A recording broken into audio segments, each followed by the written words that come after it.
Wow, that's a beautiful sight, and it's a beautiful sight to be with you in a place called Fort Bragg.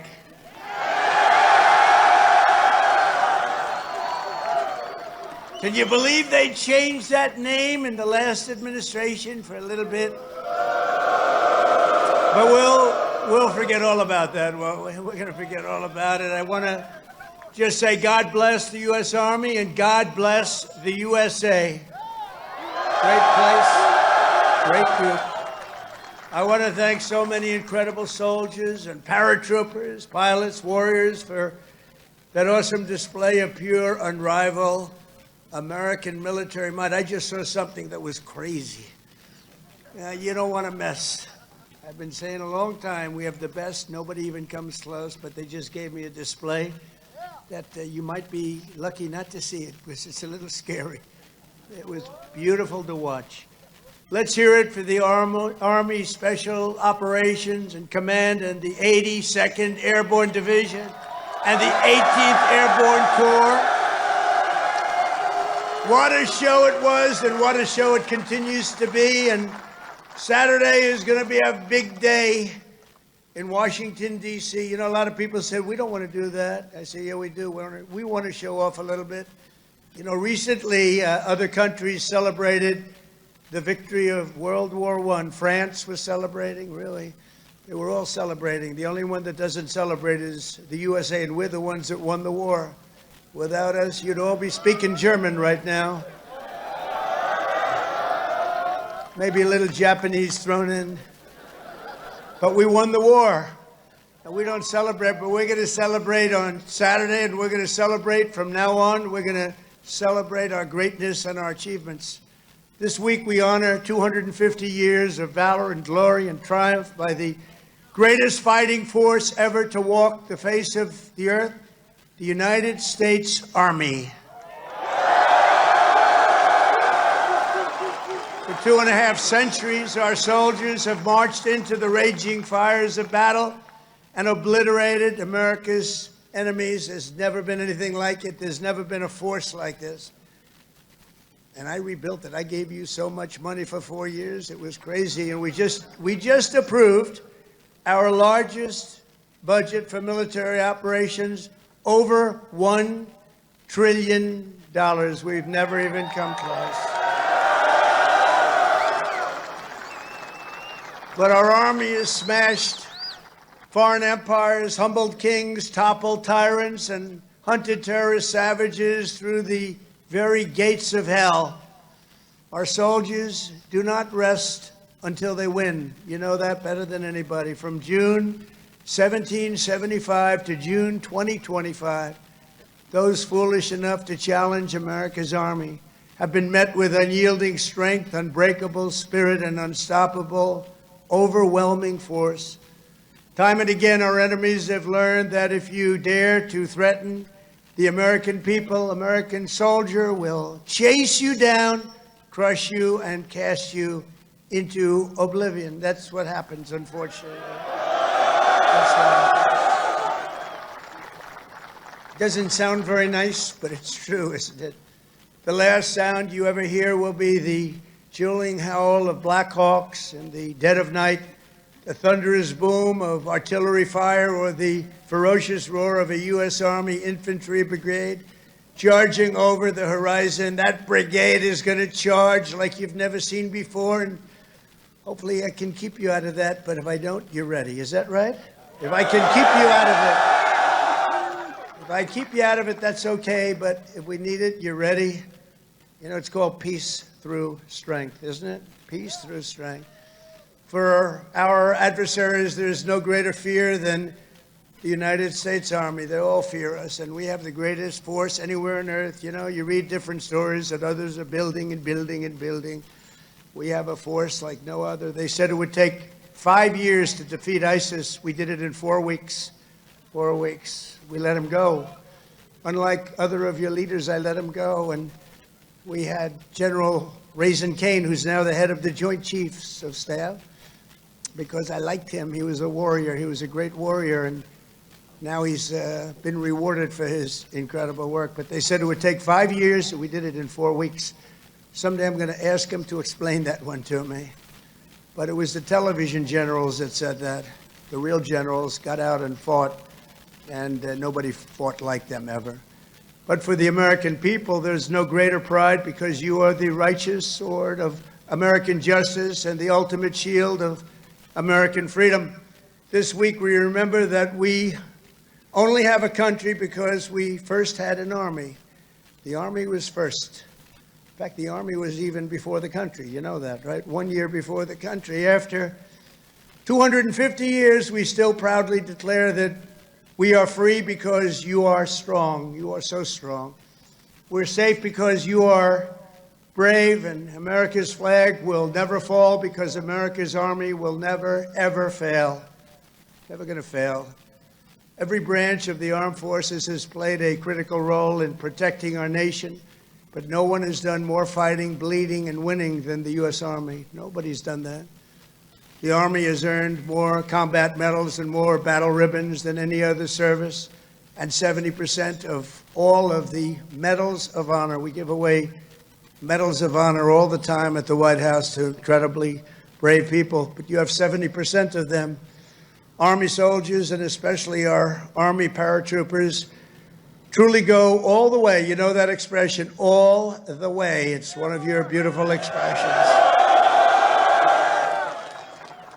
As President of the United States, let me express my undying gratitude to our nation for every soldier here today, for every veteran and their families, those incredible families that are with us and all across America, and for every patriot who has worn the uniform over 250 years. Can you imagine that?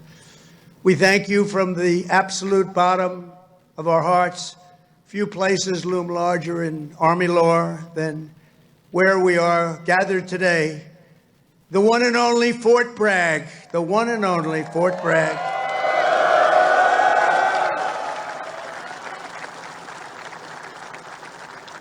But remember, it was only that little brief moment that it wasn't called Fort Bragg. It was by the Biden administration, not Trump. I had nothing to do with it. We got it changed. We said, you know, I came here numerous times, and everybody, they kept saying Fort Bragg, Fort Bragg. I said, you know, it's not the name. But then I was making a speech. I said, what do you think I should call this place? Call it Fort Bragg. I said, Fort Bragg, how you doing? We won a lot of battles from this place, and that's the way it is. It wasn't even close. When Pete and some of the generals came to see me, I said, not even close, not even close. This is the home of the Green Berets, the Sky Dragons, and the all-American 82nd Airborne. We know what 82nd Airborne Division. This is where the GIs who won the Second World War learned to pack their parachutes and push howitzers and go right into those C-47s with lots of arms and push them right out those big, beautiful doors and wield their bayonets and pry the enemy from the hedgerows of the French countryside. France needed us badly. We were there. A lot of people needed us badly. They still do, maybe worse than ever. It was here in the soil that the Army forged the metal that held strong at Bastogne. It was here the mighty paratroopers earned their wings before they rained down death from above to liberate Sicily, Normandy, and even the Netherlands. That's right. We saved the Netherlands. Every inch of this base is steeped in the legacy of those warriors who have said with pride, "Sir, I trained at Fort Bragg, sir." That was pretty cool. And that is why we restored the historic name of this very, very special place. I don't know if it could be the same place. Fort Bragg is in, that's the name. And Fort Bragg, it shall always remain. That's never going to be happening again.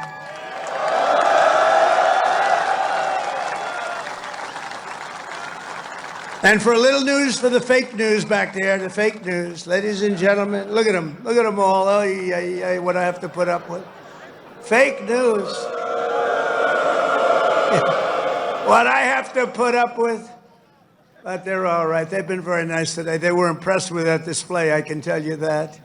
I think it took them a little by surprise. But for a little breaking news, we are also going to be restoring the names to Fort Pickett, Fort Hood, Fort Gordon, Fort Rucker, Fort Polk, Fort A.P. Hill, and Fort Robert E. Lee.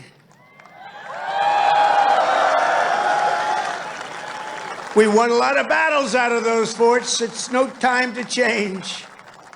And I'm superstitious. You know, I like to keep it going, right? I'm very superstitious. We want to keep it going. So that's a big story. We just announced that today to you for the first time. They said, why didn't you wait till Saturday? I said, I can't wait. I got to talk to my friends here today. This is a record crowd. You know, you never had a crowd this big. That's an honor. You think this crowd would have showed up for Biden? I don't think so.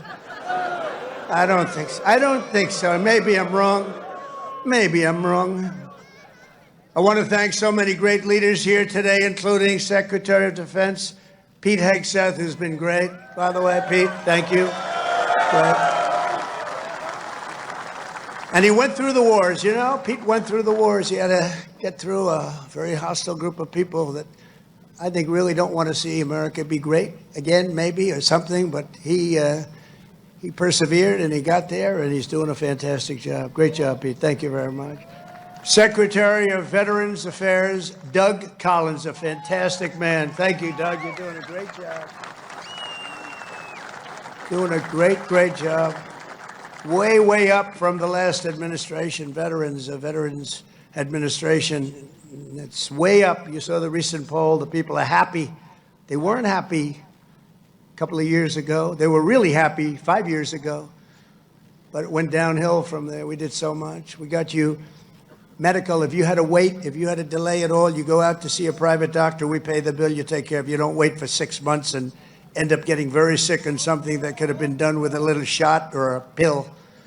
We did that. Then they wanted to drop that. I said, we're not dropping it. But Doug, I'm proud of you. I just heard some great things. Thank you very much.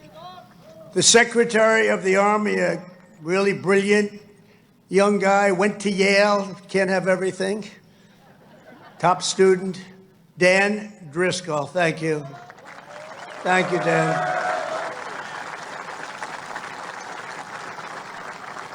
And we have your senators, Senator Ted Budd and Senator Tom Tillis. Thank you, fellas.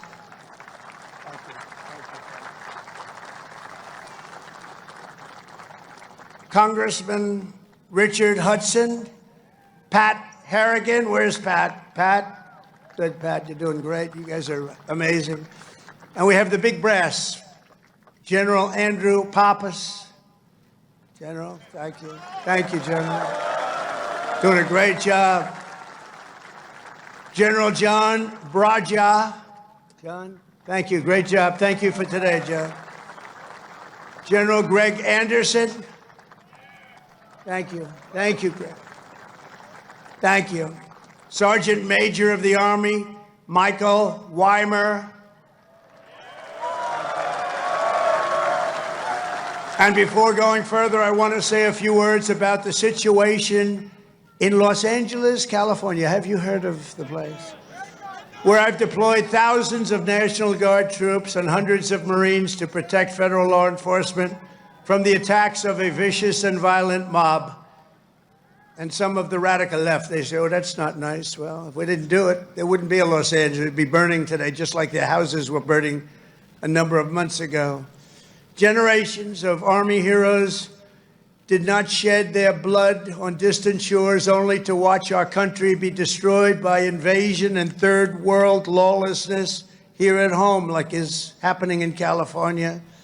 As Commander-in-Chief, I will not let that happen. It's never going to happen. What you're witnessing in California is a full-blown assault on peace, on public order, and on national sovereignty carried out by rioters bearing foreign flags with the aim of continuing a foreign invasion of our country. We're not going to let that happen. Remember, millions of people were allowed to come into our country, totally unchecked and unvetted by stupid people or radical left people or sick people. But regardless, open border policy, the dumbest policy yet. I would say even dumber than men playing in women's sports, transgender for everyone. Even dumber than that. They're hurling bricks and cinder blocks at law enforcement. Did you see they're breaking up the sidewalks and the curbs, breaking it up with big, strong hammers? These guys are professionals. These are not amateurs. They're breaking it up because they took the bricks away from them. They came in with bricks, red bricks, that they could throw at our military and at the police in L.A., who are very good, but they weren't aggressive like our soldiers. Our soldiers really were aggressive, but they all worked together. But they came in with bricks, they were taken away, and they had hammers. Oh, wow, how did that happen? And they're pounding the sidewalk. I said, what the hell is he doing? And he's breaking it up and making it into concrete bombs in a way, and they're dropping them on our military. They're throwing them at our military. Pretty good arms they had, too. Hits guys right in the face. Big chunk of concrete, worse than a brick. They're taking them up to the bridges, and they're dropping them in the cars that are going by. These are animals. But they proudly carry the flags of other countries, but they don't carry the American flag. They only burn it. Did you see a lot of the flags being burned? They weren't being burned by people from our country or from people that love our country. People that burn the American flag should go to jail for 1 year. That's what they should be doing. 1 year. And we'll see if we can get that done. We're going to try and get that done. We're working with some of your senators. I know Senator Josh Hawley is very much involved. And I know the two senators from here. I think you guys, are you guys in favor of it? Boy, would this be a bad time for them to say no. I got you. I got those 2 votes. The agitators are throwing firebombs, Molotov cocktails, lighting vehicles ablaze. You saw the cars that were burning, mobbing police officers and ICE officers who are the toughest people you'll ever meet, and they love our country, and they're getting really they want to stomp on them, but they're too tough. They don't allow it. And attempting to infiltrate and occupy federal buildings wearing armor and face shields. The best money can buy, somebody's financing it. We're going to find out through Pam Bondi and Department of Justice who it is. They're already on it. Who's financing all this equipment? Very professional. Under the Trump administration, this anarchy will not stand. We will not allow federal agents to be attacked, and we will not allow an American city to be invaded and conquered by a foreign enemy. And that's what they are.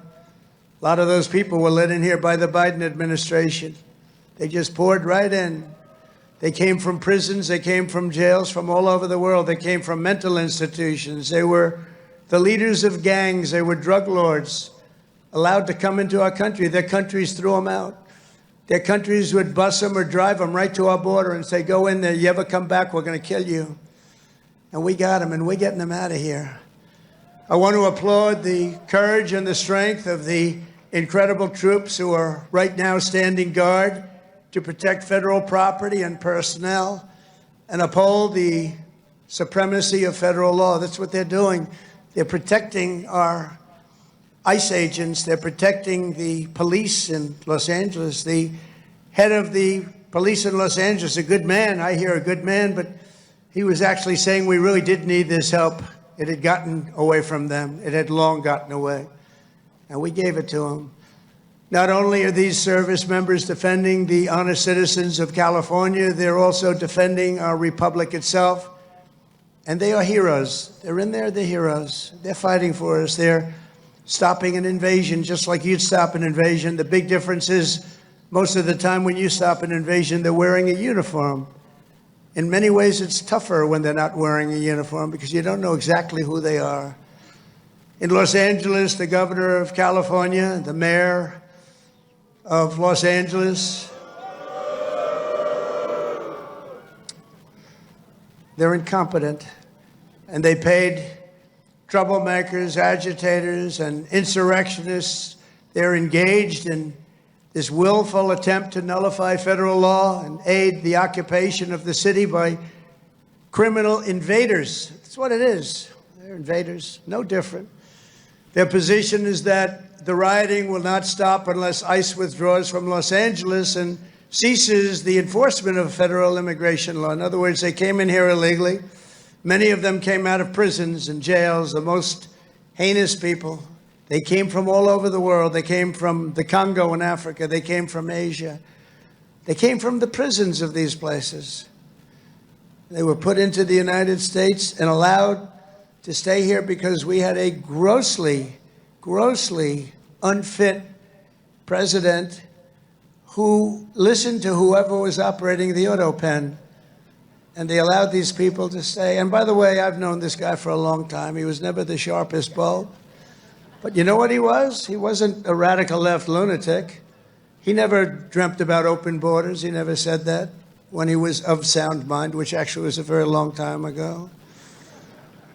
So sad what they've done to our country. I will say that without question, however, you're seeing the financial numbers. We've now got the hottest country anywhere in the world. And 6 months ago, it was the coldest country. We're being laughed at all over the world. I was in Saudi Arabia, Qatar, UAE. We brought back $5.1 trillion into our country. And all three leaders, they're great leaders, all three said, you know, you are presiding over the hottest country anywhere in the world. And they said the exact same thing. They said 6 months ago, it was the coldest country. I'll tell you, it changed on a date. You know what November 5th was? It was the election of a president that loves you. And that's when it all changed. That's when it all changed. Within the span of a few decades, Los Angeles has gone from being one of the cleanest, safest, and most beautiful cities on earth to being a trash heap with entire neighborhoods under the control of transnational gangs and criminal networks. It's horrible what's happened so quickly. As the entire world can now see, uncontrolled migration leads to chaos, dysfunction, and disorder. And you know what? They have it in Europe, too. It's happening in many of the countries of Europe. They don't like it when I say it, but I'll say it loudly and clearly. They better do something before it's too late. Very simply, we will liberate Los Angeles and make it free, clean, and safe again. It's happening very quickly. The one big, beautiful bill, you've heard about it. We call it the one big, I was on one of the television shows, I think Deface the Nation. Ladies and gentlemen, Deface the Nation. It's actually called Face the Nation for those of you that are smart enough not to know, because you're better off not knowing. But I was on one of the shows, and I said, we got to get a great bill. They said, would you like it to be one bill, or would you like it to be 7 or 8 bills? They said, I want one big, beautiful bill. And the Republican Party liked that statement. They call it one big, beautiful bill, so that's good. And that's what it is. It's great. And it's currently before Congress. It provides all necessary funding for ICE, for Border Patrol, and for the Department of Defense. And I told you at a level that we've never had before, over $1 trillion. We better get that bill approved. Otherwise, your helicopters and your planes and your equipment's going to start to look a little bit old, General. You better push your favorite congressman. You better push these 2 senators. I think they're in good shape, however. But we got to get it approved. And those congressmen by you are all 100%. I don't even have to talk to them. They've been so great. So I want to sign this into law immediately, and with the signing, so many great things will happen to our country. No tax on tips. Think of that. No tax, seniors on Social Security. No tax on overtime. They're going to pay for themselves. And if you get a car, and if you borrow money to buy the car, we're going to let you deduct the interest payment if it's a new car made in America. Only if it's made in America. If it's made in Japan or China or any place else, we're not really interested in your deduction. I was elected winning all 7 swing states, the popular vote by millions and millions of votes in all counties throughout America by 2,750 to 525. That's what I call a big number. But this is a mandate from the people to restore the sovereign borders of the United States, and that is exactly what we're doing. Not only the borders the financial institutions, and our country itself, we will not be deterred, and the mob in Los Angeles or anyone else, anywhere else, will not succeed. They don't even have a little chance. And I will be calling you early as I see this happening because, you know, in theory, I guess you could say a governor could call, but they don't call. They let their city burn, like in Minneapolis with this guy who ran for vice president against J.D. That was a good debate, J.D. against this guy. Remember how bad he was? That was one of the, I said, J.D., there's never been a man like you're competing against. This is the worst. I think he's running for president, too. Can you believe it? But he's a radical left lunatic, and I'll never forget in Minnesota, that city was burning down. Minneapolis was burning down. It was going to burn to the ground, and he wouldn't call the guard. And I waited for a long time, and I called the guard, and I saved it, but I wish I would have called it the first day. And I said, you know, if this ever happens again, because I was thinking about running because the election was rigged and stolen, we all know it. I said, we're going to run again, and if I win, which I hope, remember, we're going to make it too big to rig. But we did. We won by millions and millions of votes. So beautiful to watch. That was such a beautiful, 9:02 in the evening. They said, ladies and gentlemen, Donald Trump is projected to be the winner. I said, well, you think that was easy? I don't think these ladies from North Carolina think it was easy. You know, they followed me. I don't know what happened to their husbands. They're married to very nice people. But they've been to, 138 rallies. They said more. And they're from North Carolina. It's nice that we have one nearby finally, right? They go all over the country. I don't know what the hell's going on, but they're great. They're North Carolina, beautiful, wonderful woman, and we appreciate it. Like 130 rallies or some crazy number. Are your husbands satisfied with that? Are they okay? Oh, here he is. He showed up. One of them showed up. That's great. Congratulations. Great women, actually.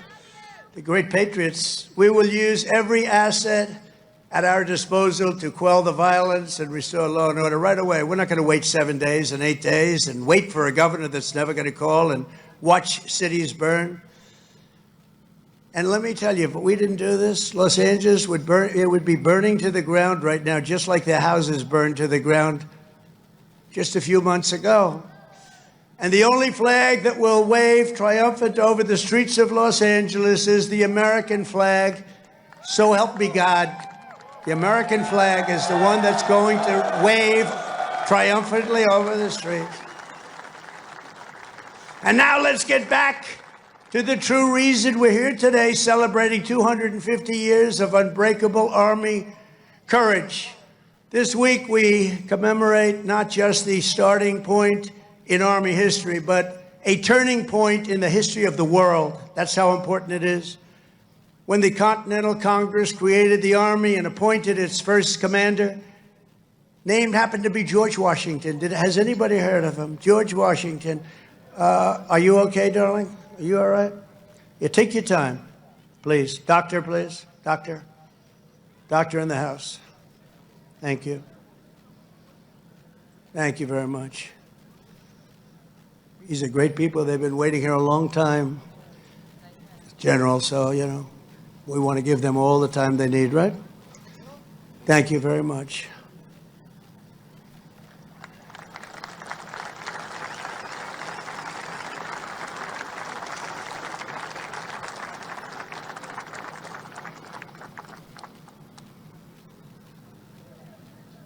Greatest people in the world. They're amazing. Amazing.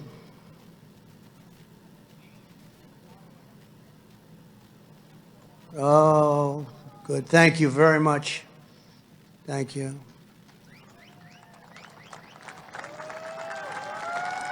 Okay, honey. Thank you. Beautiful young person. Beautiful young person. We have a lot of young people. You know, they have. We won young people, old people, and everything in between. It's sort of nice. Remember, they used to say, but Trump doesn't have the young people. We won everything. Thank you very much, Doctor. Great job. When the Continental Congress created the Army and appointed its first commander, General George Washington, they sent the fierce spirit of a free nation into battle under a rallying cry that echoes to this day. Give me liberty or give me death. Have you heard of it? Quite a beautiful statement. Think of what that means. Give me liberty or give me death. I know exactly what that means. Just 3 days after the birth of the Army, the great patriot, founding father, Dr. Joseph Warren, was on the front lines as a soldiers stood totally outnumbered and outgunned at Bunker Hill. They had a group of soldiers against them that was supposed to be, in that day, unbeatable.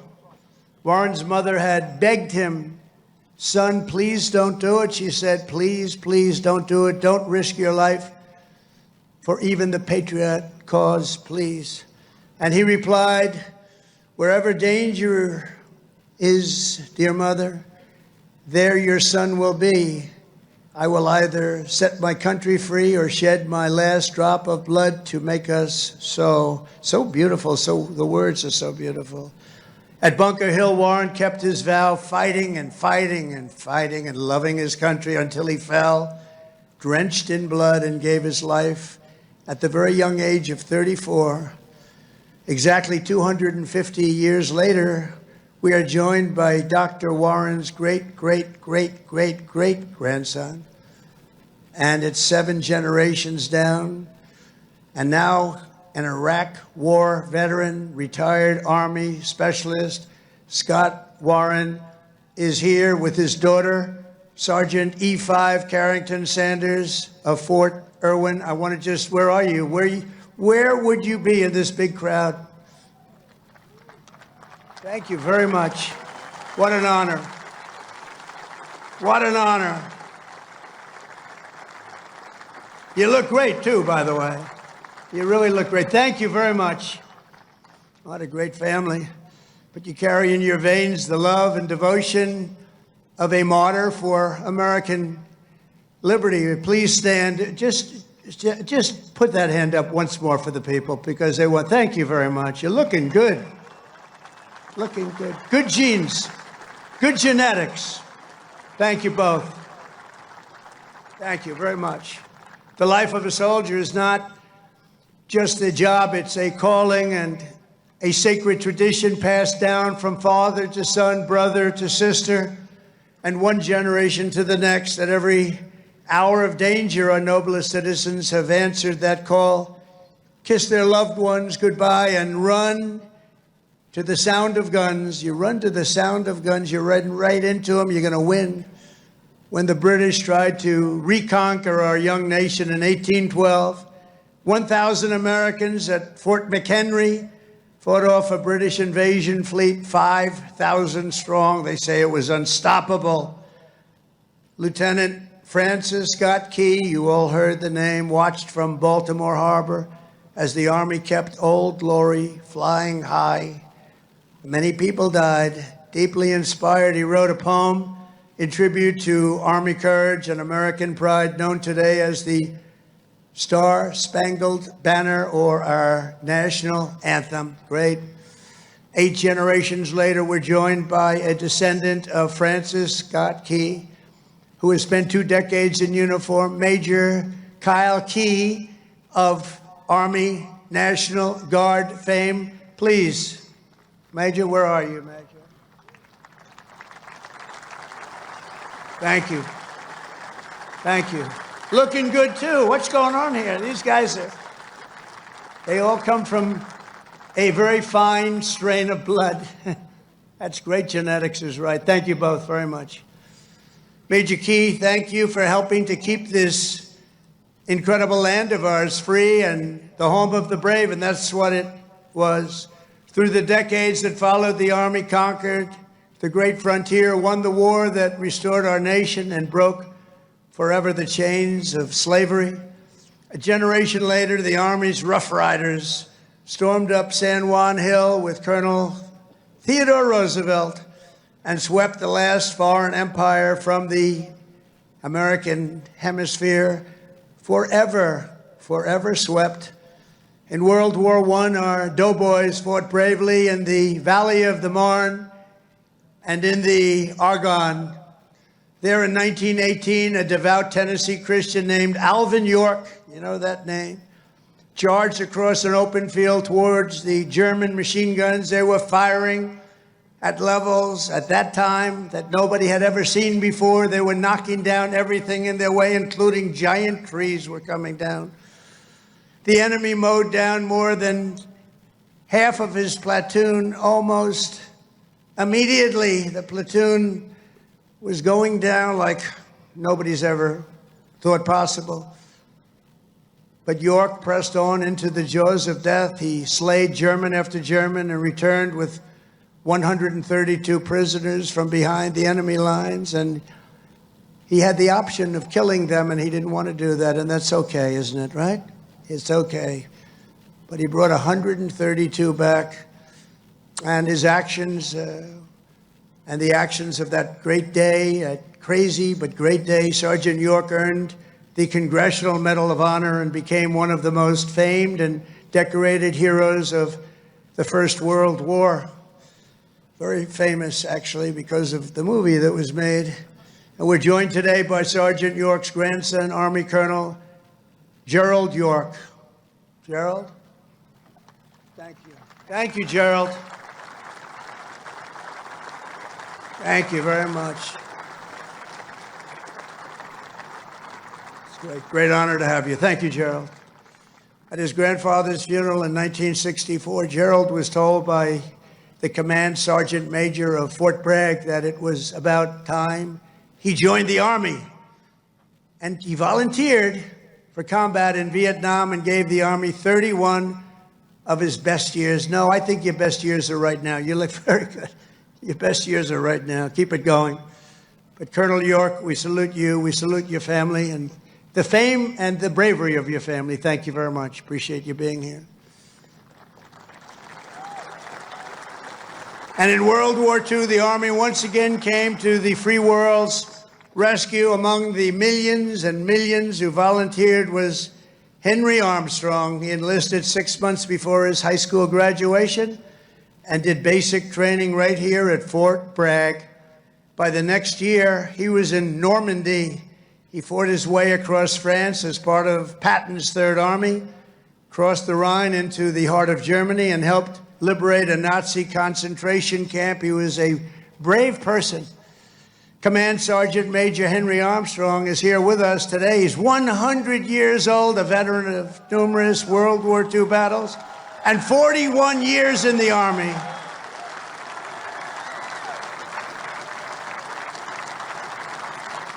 Thank you. Wow. These are great, amazing people. Thank you very much. Great. Thank you very much. He's joined by his grandson, Army Major Dennis Armstrong. Dennis, I assume that's you, right? Thank you, Dennis. And Dennis's wife, Captain Shelley Armstrong. They love the military, and they love our country. Thank you very much. Shelley, thank you very much. Appreciate it. And their son, Tanner. Where's Tanner? Let me see. Oh, he looks good, too. They all look good. Tanner might look the best, actually. Thank you very much. Who's an active duty staff sergeant in the 82nd Airborne right here in Fort Bragg. He could right now run for office, I think. He's very popular. In Korea, our warriors held the front line in the battle against communism and liberated millions and millions into the light of freedom. To Vietnam, we sent some of the toughest men who ever wore Army boots and olive drab. One of them was Joe Marm of Pennsylvania. He was 23 years old when his platoon was ordered to rescue soldiers surrounded by the enemy in the Battle of Ia Drang. Lieutenant Marm charged into heavy fire, killing 4 enemy soldiers in the brush before sprinting across 40 yards of open field. His teammates could not believe he was doing it, actually, they said. He then tossed a grenade that killed 8 Viet Cong gunners, plunged into the trenches and killed still more before being shot in the jaw, badly in the jaw. He successfully cleared the way for his men to save their stranded comrades and, frankly, for his men to save their own lives. He was unbelievable.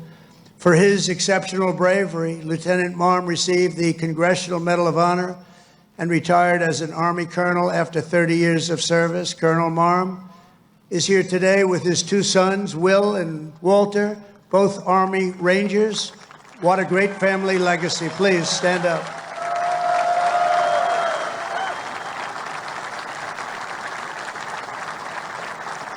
How's your jaw feeling? All right? The jaw? It's all right? Looks pretty good. I wish mine looked that good. It's very good. Thank you very much. Great family. Appreciate it. Real heroes. In the modern era, our soldiers have charged into the darkest caves and ventured into the most God-forsaken places to vanquish the forces of radical Islamic terror from the face of the earth. In 2007, Chief Warrant Officer Eric Phillips was stationed at a remote outpost in the Afghan mountains when a massive Taliban force attacked from all sides. He thought he was finished. For 3 hours, he led a hellacious counter-assault to successfully repulse the enemy in close combat.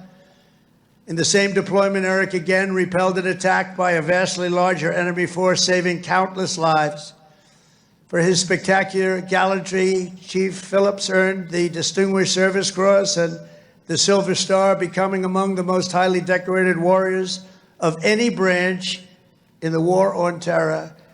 Actually, he is the most decorated, and it's not even that close. Many, many battles, many, many medals. And he's with us today, Chief Phillips. You did us all proud. Please stand up, Chief Phillips. Thank you. Thank you very much. Thank you. You are Army strong. Thank you very much, Chief.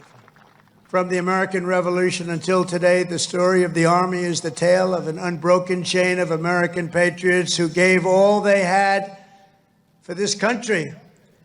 It is the saga of epic men like Washington and Jackson, Grant and Custer, Pershing and Eisenhower, Patton and MacArthur, Wild Bill Donovan, and the great General William Yarborough, father of the Green Berets. You know that, the Green Berets? You know that? William Yarborough.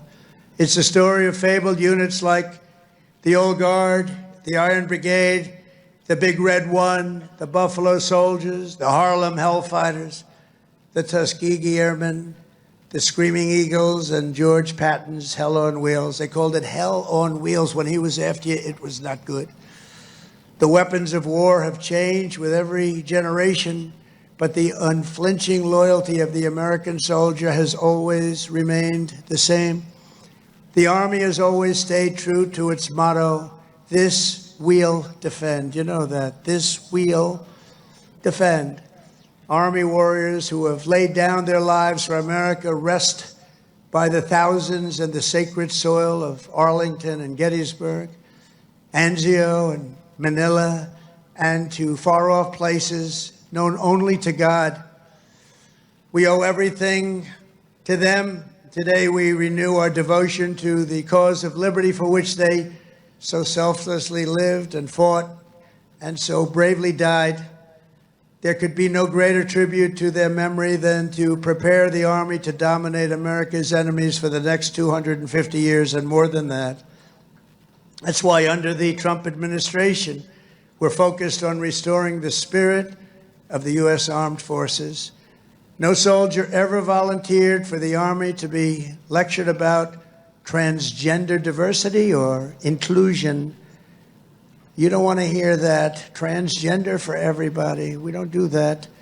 America's patriots joined the Army to kick down doors, storm beaches, kill terrorists, and win America's wars. That's what we want. And that's what you want.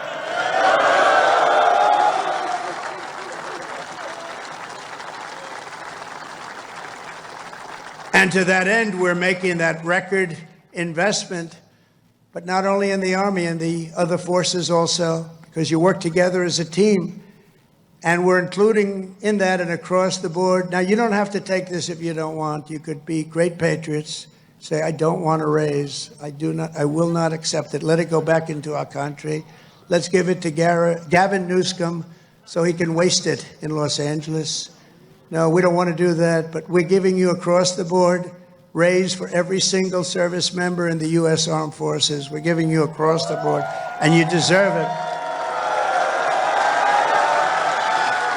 You know, we spend so much money on things that we shouldn't be spending it on. But I think those days are stopping, Mr. Senators and Congressmen that are with us. As part of our one big, beautiful bill, we are also investing over $1 billion to update your on-base housing. And we're building a state-of-the-art missile defense shield to protect our homeland. And it's called the Golden Dome. It's going to be all made in America. We've done it for others. We're now doing it for about time, right? We're doing it for ourselves. After years of recruiting shortfalls, this is, to me, maybe the most exciting things. We're setting the strongest peacetime recruiting records ever. Just think of this. 6 months ago, we couldn't recruit anybody to join the military. Nobody wanted to join. That was 6 months ago. And then we had the election of November 5th. And now we have the strongest recruiting numbers in the history of our country. Can you imagine that? Can you imagine that? We've already surpassed our recruiting targets for 2025, and we're not done yet. And I'll tell you, it doesn't make you feel good when you had to hear 6, 7 months ago that nobody wants to join the Army. They don't want to join our military. Frankly, they didn't want to join our police, our firemen. They lost confidence. They lost faith in our country. And just a short number of months later, we're setting all-time records. In fact, your job might be in jeopardy. Somebody else may come in and take it. That was bad. We'll get you out of here. You have to be good. We're getting the best people that you've ever seen. We're getting people I don't think we've ever seen anything like it. Great people are coming in. Doesn't it make you feel good, though? You have something and you're doing something and other people want to join you. Isn't that a great feeling? And wasn't it a lousy feeling just a short time ago when they announced, you know, you're a soldier and you're proud of your country and you're proud of the Army in your case, and you're reading stories about nobody wants to come in and join the military, right? Isn't that lousy? Even the ladies from North Carolina were not happy with that. But then we had a great election. It was amazing. Too big to rig. We had a great election, and all of a sudden, the people are pouring in, and we have incredible people like Pete and the others that are here, Dan. I think they made a big difference. I really do. So thank you very much. All of you guys, I think you've really made a big difference. The Army will soon be stronger, bigger, and better than ever before. And every new soldier that joins our ranks will kindle the same fighting spirit exemplified by the likes of Sergeant Major Jim Schmidt, who's no longer with us. At 15 years old, after lying about his age, because he wanted to get in so badly, Jim trained at Fort Bragg to fight in World War II. When Jim's middle school wrote to ask if he would attend his 8th grade graduation, he wrote back, "That will be impossible, as I'm rather busy now. I'm in the hinterlands hunting down Germans," and I have to say this, and Italians. I know there are a couple of Germans and Italians here. As a paratrooper, he made the famous drops at Sicily and Salerno while still a young boy, too young to be in. The Army kicked him out. They found out about it. They kicked him out. They discovered he was way underage. They said, "Jim, you got to get out of here. You're a hell of a soldier, but you got to get out." But that didn't stop Jim. He enlisted in the Navy. But the moment he turned 18, he came right back and he joined the 82nd Airborne. How about that? He went on to fight at the Chosin Reservoir in Korea, rough place. Saw combat in Vietnam and ended his career right back at Fort Bragg, having earned 2 Silver Stars, 3 Bronze Stars, and 2 Purple Hearts. With us today is Jim's widow, Peggy, and their beloved grandson, Army Specialist Christian Forbes, who is currently deployed at our southern border defending our country from an invasion, whether we like it or not. It's an invasion, but I don't know if you've heard, the invasion was 99.9% stopped. Did you hear that? 99? Could even be more right. 99.999% stopped. That invasion is stopped. So I think he's in good shape. Specialist Forbes, I want to thank you for defending America. And you've obviously done a good job because that invasion has been stopped, and we appreciate you being here. Thank you, wherever you may be. Thank you very much. Thank you very much. We stopped that sucker, didn't we, huh? We stopped it. Thank you very much. Each and every one of you here today carries in your souls the love, strength, and courage of millions upon millions of Army patriots who came before you. Your uniforms bear the same stars and stripes that our ancestors carried to victory at Yorktown, across the Great Plains, and over our Rockies, up the Missionary Ridge, down through the streets of Paris. That's right, we went down the streets of Paris. We got to help our allies, don't we? Across the sands of North Africa and onto the shores of Omaha Beach, into the blood-soaked hills of Korea. And it was a West Point graduate named Buzz Aldrin who first planted our great American flag on the face of the moon. We know that. Now it's your turn to carry that flag forward and to add your own daring deeds into this chronicle of triumph and legends. Now it's your duty to shield the flame of freedom that was first lit 250 years ago by the heroes of Concord Bridge and Bunker Hill. Standing before you today, I am more confident than ever that in the days ahead and every generation to come, the U.S. Army will heap glory upon glory upon glory upon us all. You will protect every inch of U.S. soil, and you will defend America to the ends of the earth. Wherever danger is, there the U.S. Army will be. Another beautiful phrase. Whatever peril comes our way, whatever menace threatens our people, you will stand strong, you will be proud, you will charge hard, and you will keep that flame lit, that beautiful, beautiful flame. You're going to keep it lit. You will hold the flag high, and you will do something that's become quite a famous little phrase also, but you're a hell of a lot braver than me.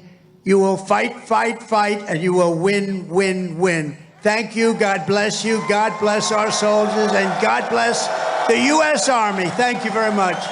Thank you, everybody.